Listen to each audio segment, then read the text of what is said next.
Run with me with my Huawei Band 10 smartwatch. So, naglalakad nga lang kami papunta sa sports complex and papunta doon, naka 2 kilometers na agad ako. So, eto, nasa sports complex na kami niyan. Doon kami tatakbo sa oval. Today, walking and running ang ginawa ko. I started walking again pagpasok ng June. Noong una, puro walking lang talaga yung ginawa ko and today, nag-start na akong mag-running ulit. Tumatakbo ako sa sides ng oval and sa turns, naglalakad ako para magpahinga. Mga 4 laps yung ginawa kong ikot sa oval. And tingnan nyo yung armbag na suot ko. First time kong i-try gumamit nito. So far, so good naman.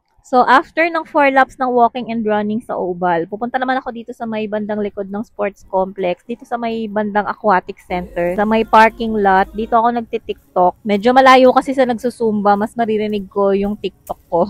So, nagsayaw-sayaw lang ako dyan ng konti. 2 TikTok dance lang yata yung nagawa ko. Of course, Shaggy D na naman yan. Huy, maumay naman tayo sa Shaggy D. And pagkatapos nyan, umuwi na rin naman kami. And ayan yung na-track ng aking Huawei smartwatch at ng Strava. So, I'm using my smartwatch and Strava para i-track yung mga steps na nagagawa ko. Meron akong goal na 10K steps a day. And naka-goal reach ako today.